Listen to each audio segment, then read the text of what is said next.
Right, దీనికి సంబంధించి మరింత తాజా సమాచారం అందించడానికి మా ప్రతినిధి రాజేష్ లైవ్ లో సిద్ధంగా ఉన్నారు. రాజేష్, చెప్పండి.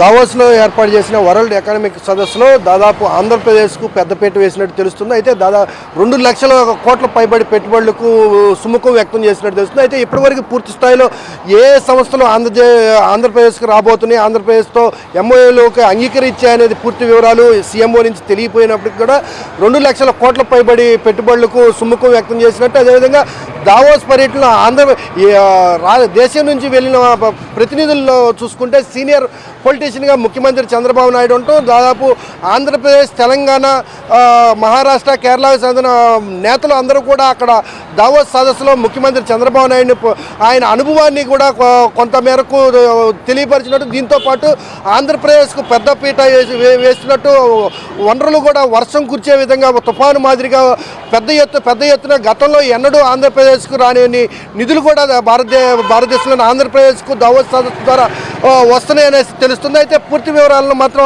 సీఎంఓ నుంచి ఇంతవరకు వెల్లడి చేయలేదు. దావోస్ వెళ్ళిన మంత్రివర్గంలోని ప్రతినిధులు మాత్రం 2 లక్షల కోట్ల పైబడి ఖచ్చితంగా ఆంధ్రప్రదేశ్కు నిధులు తెచ్చే ఆవశ్యకత మాకు ఈ ప్రభుత్వంలో దొరికిందనేసి స్పష్టంగా తెలియజేస్తున్నారు. ముఖ్యమంత్రి చంద్రబాబు నాయుడు, నారా లోకేష్ దాదాపు ఇప్పటివరకు చూసుకుంటే దిగ్గజయ కంపెనీలు 28 కంపెనీల ప్రతినిధులతో గడిచిన 3 రోజుల్లో బైఠాయించి చర్చలు జరిపారు. దాంట్లో దాదాపు 18 కంపెనీలు పూర్తి స్థాయిలో ఆంధ్రప్రదేశ్కి రావడానికి సుముఖం వ్యక్తం చేసినట్టు, ఈ 18 కంపెనీలకు సంబంధించి దాదాపు 2 లక్షల కోట్ల రూపాయల పైబడి పెట్టుబడులు ఆంధ్రప్రదేశ్కి రానున్నట్లు అంచనా వేస్తున్నారు అధికారులు. ఏదేమైనప్పటికీ కూడా దావోస్ సదస్సు చూసుకుంటే ఆంధ్రప్రదేశ్కు ఒక మంచి మైల్ రాయిగా చెప్పుకోవచ్చు. ఆంధ్రప్రదేశ్ అభివృద్ధికి, ఆంధ్రప్రదేశ్ ముందడుగు వేయడానికి కూడా ఈ సదస్సు, ఈ కార్యక్రమం వల్ల పెద్ద ఎక్కువ ప్రయోజనంగా కనబడుతుంది.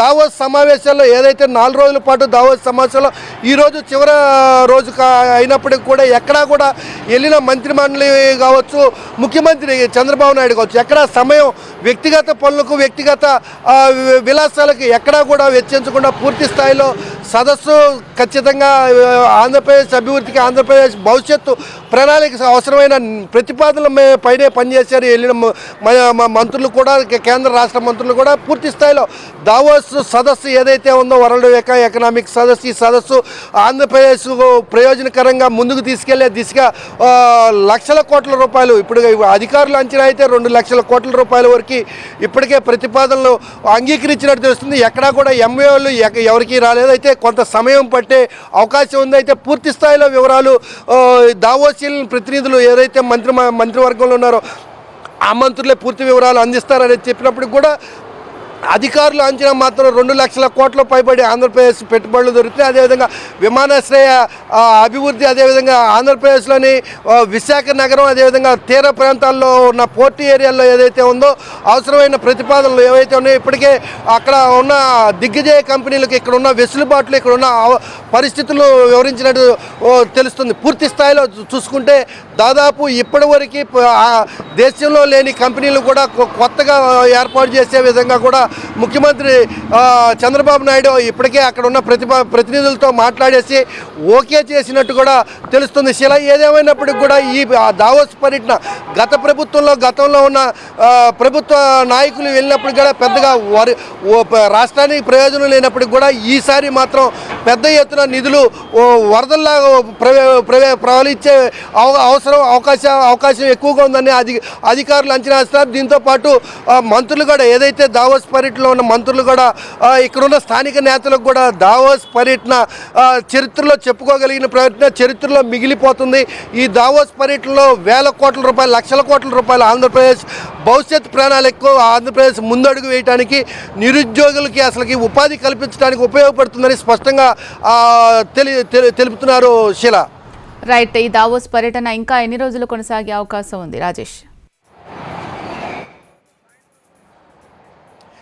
ఈరోజు సాయంత్రంతో ఈ దావోస్ పర్యటన ముగిసే అవకాశం ఉంది. అయితే ఈరోజు సాయంత్రం కూడా సమావేశాలు ఏవైతే ఇప్పటికి ఆంధ్రప్రదేశ్ ముఖ్యమంత్రి 24 దిగ్గజయ కంపెనీలకు సంబంధించిన ప్రతినిధులతో బైఠాయించి పూర్తి స్థాయిలో ఆంధ్రప్రదేశ్లో ఉన్న వెసులుబాట్లు ఏంది, ఆంధ్రప్రదేశ్లో అవకాశాలు ఏమేమి ఉన్నాయి, ఆంధ్రప్రదేశ్కి కావాల్సిన పరిస్థితులు ఏందనే అంశాల మీద ఇప్పటికే చర్చించారు. అయితే వీటిలో 18 కంపెనీలకు సంబంధించిన ప్రతినిధులు ఖచ్చితంగా ఆంధ్రప్రదేశ్ వైపు ఖచ్చితంగా మేము అడుగు వేస్తాం, ఆంధ్రప్రదేశ్కు ఉన్న వెసులుబాట్లు మేము ఉపయోగించుకుంటామని కూడా స్పష్టంగా తెలిపినట్టు తెలుస్తుంది. అయితే ఏ ఒక్కటి కూడా ఇప్పటివరకు మిగతా ఏదైతే ఇండియా నుంచి దావోస్ వరల్డ్ ఎకనామిక్ సదస్సుకు వెళ్ళిన రాష్ట్రాల ప్రతినిధులు ఉన్నారో, ఈ రాష్ట్ర ప్రతినిధులు ఇప్పటికే తమకు ఇన్ని వేల కోట్లు వచ్చినాయి, ఇన్ని వేల కోట్లు వచ్చినాయి అని చెప్పినప్పటికి కూడా ఆంధ్రప్రదేశ్ సంబంధించిన ప్రభుత్వం కావచ్చు, అదేవిధంగా వెళ్ళిన ప్రతినిధులు కావచ్చు, ఎక్కడా కూడా స్పష్టంగా ఇన్ని వేల కోట్ల రూపాయల నిధులు వచ్చాయి, ఫలానా కంపెనీలు విరివిగా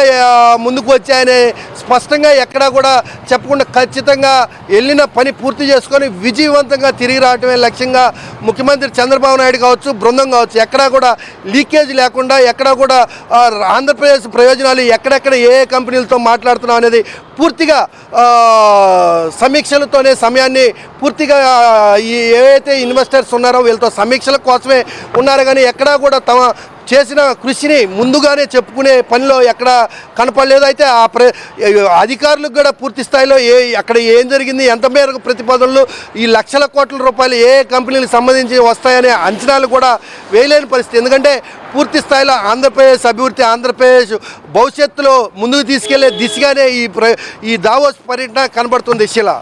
రైట్. Thank you Rajesh.